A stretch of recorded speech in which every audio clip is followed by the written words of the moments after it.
Hello दोस्तों, आज हम लेकर आए हैं 6 kVA जनरेटर। इसमें लाइन नहीं निकाल रहा था। मैंने डायोड देखा, ऊपर का सभी ठीक था।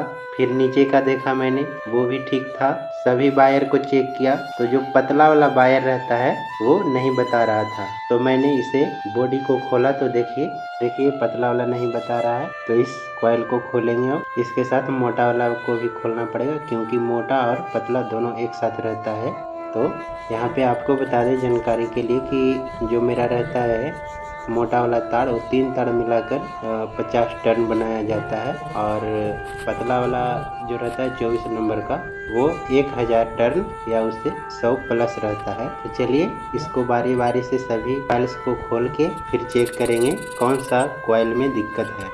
तो चलिए कॉइल को खोलने के लिए सबसे पहले ये दोनों नट को खोलेंगे, क्योंकि ये दोनों नट के द्वारा ही ये कॉइल टाइटली कसा हुआ है बॉडी के साथ। इसमें एक कॉइल बढ़िया है और 3 कॉइल खराब है। तीनों कॉइल को खोल के हम बारी बारी से सभी को मरम्मत करेंगे, लेकिन ये कॉइल जो है ज़्यादा खराब है, इसमें तार है जो कट गया है। तो चलिए इसमें नया वाला तार 24 नंबर को डालेंगे। ये पतला वाला तार 1000 राउंड रहता है, यानी 1000 टर्न रहता है। तो नया वाला तार ला के 1000 टर्न डालेंगे इसमें, और जैसे कि पहले बना हुआ है कॉइल, उसी तरह से नया करके फिर से इसमें सेट करेंगे। तो सबसे पहले इसे पुराना वाला को निकाल लेते हैं। ये जो लोहा का एक पतले पतले पत्ती का समूह रहता है, उसमें ये कॉइल फिट रहता है। इसी से चुंबकीय फ्लक्स बनता है, और चुंबकीय फ्लक्स को जब रोटर काटता है तो हमारा जनरेटर करंट उत्पन्न करता है। दोस्तों, ये लोहे के साथ कॉइल सेट रहता है, उसको निकालेंगे। उसके बाद फिर से नया कॉइल बाइंड करेंगे। नया कॉइल बाइंड करने के लिए एक लकड़ी का फ्रेम पे गोल गोल घुमाया जाता है, 50 टन मोटा और 1000 टन पतला, जो मैंने कर रखा है। अब इसे कॉटन टेप से बाइंड करेंगे। बाइंड करते समय ये ध्यान रखना है कि मोटा वाला तार है जो और पतला वाला तार है जो आपस में मिले नहीं। दोनों के बीच में एक पतला सा पेपर दिया हुआ रहता है, जो मोटा तार को और पतला तार को अलग बनाए रखता है।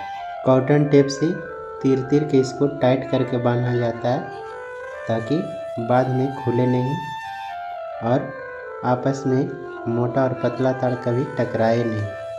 इसके बाद वार्निश करेंगे। वार्निश के बाद इसे सूखने के लिए देंगे।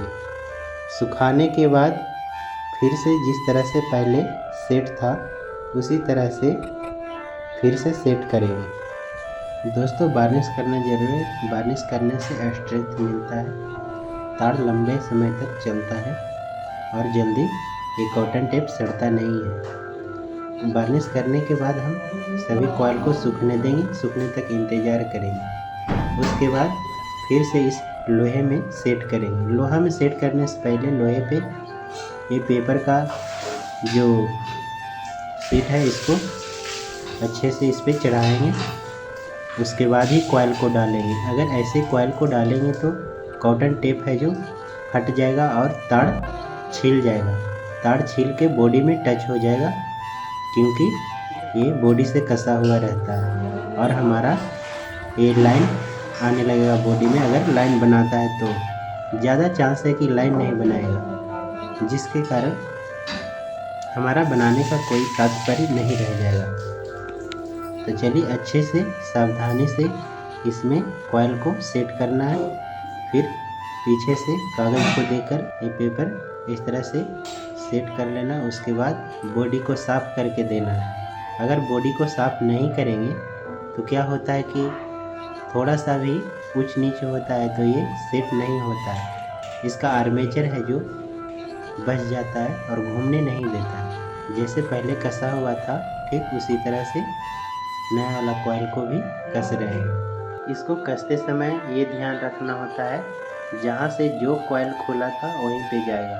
ये जो नरम लोहा का समूह है उसे सुआ बोलते हैं। देखिए नखपाली से हमने पॉइंटिंग कर रखा है। यहाँ पे 2 पाई बनाया है, तो इधर भी 2 लिखा होगा।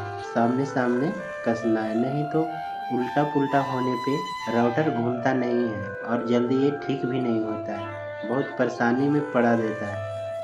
इसलिए ध्यान से पहले पॉइंटिंग करके ही खोलना पड़ता है। जैसे हमने खोला था वैसे ही कस दिया। अब कनेक्शन करेंगे। कनेक्शन के लिए सबसे पहले कहीं से शुरुआत करेंगे जैसे कि यहाँ पे वो लाल वाला तार जुटा है वहाँ से शुरुआत किए हैं और यहाँ से देखिए यहाँ पे आके इंड हुआ है।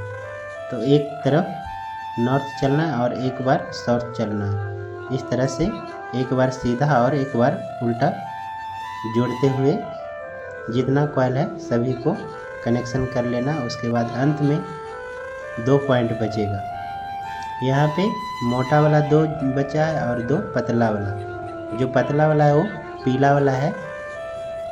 वो पीला वाला ऊपर की तरफ डायरेक्ट निकल जाता है, जो ऊपर के डायोड ब्रिज पर जाता है, और साइड में निकलता है मोटा वाला जो नीचे के ब्रिज रहता है उसमें जाता है और उससे स्लिपरिंग होते हुए फिर अल्टरनेट जाके ऊपर की डायोड ब्रिज पे जुड़ता है। तो यहाँ पे ध्यान से बाइंडिंग करना है कि पतला वाला तार को सामने ऊपर रखना है और ये मोटा वाला तार को साइड में, जैसा कि हमने इस वीडियो में बाइंड किया है। कनेक्शन को अच्छे से कॉटन टेप से टेपिंग करने के बाद बैठा देना है ताकि कहीं आर्मेचर में सटे नहीं। बॉडी का बाइंडिंग हो जाने के बाद अब चलिए राउटर का बाइंडिंग देखते हैं। देखिए इसमें कुछ हुआ नहीं था, इसका कंटिन्यूटी सही है, सिर्फ सड़ गया था कॉटन टेप, उसको साफ़ करके नया वाला कॉटन टेप लगा रहे हैं। तो उससे पहले वार्निश कर देते हैं जिससे मजबूती इसका बढ़ जाए। इसका कनेक्शन की बात करें तो जिस तरह से सीलिंग फैन में जो 14 कॉइल होता है, एक सीधा और एक उल्टा, उसी तरह से इसमें 2-2 कॉइल एक साथ चलता है। 2 कॉइल मान लिया जाए आप लेफ़्ट की तरफ घुमा रहे हैं, जब दोनों कॉइल पूरा हो गया तो आगे की कॉइल जो बनाएंगे उसको राइट की तरफ घुमाना है। इस तरह से एक शुरू वाला और एक अंत वाला 2 पॉइंट बचता है, उसको लाके स्लिप रिंग में जोड़ देना है। तो चलिए हमारा ये कॉटन टेपिंग हो गया है और वार्निश भी कर रहे हैं। वार्निश हो जाने के बाद इसको अब सेट करेंगे। तो चलिए सेट करने के लिए हम इस तरह से अच्छे से समा देना है और जैसे पहले कसा हुआ था उसी तरह से कस देना है। बॉडी में राउटर फिट हो जाने के बाद अब ऊपर का हिस्सा हम सेट करेंगे। ऊपर का हिस्सा सेट करते समय तार को ध्यान से सरिया के रखना है ताकि ये कट न जाए। अच्छे से कार्बन ब्रश जो रहता है उसको देखना पड़ता है, अगर नहीं देखेंगे तो टूट सकता है। देखिए हमारा ये सेट हो गया है। अब नट को इसमें कसेंगे, उसके बाद कनेक्शन करेंगे। तो चलिए नट को कस लेने के बाद हमारा जनरेटर तैयार हो जाएगा बन के। उसके बाद हम इसका कनेक्शन करेंगे। देखिए कस लेने के बाद इसको घुमा के देखना ज़रूरी है। देखिए कस लेने के बाद कितना स्मूथली घूम रहा है। अब चलिए कनेक्शन करते हैं। तो यहाँ पे डायोड का 2 तरह का समूह रहता है, एक प्लस और एक माइनस। तो प्लस की तरफ प्लस और माइनस की तरफ माइनस को जोड़ के इस तरह से लपेट के रख देना है। और दूसरी तरफ से अल्टरनेट होके निकलता है, जो एक डायरेक्ट ऊपर निकलता है और एक स्लिपरिंग से होते हुए यहाँ पे निकला है।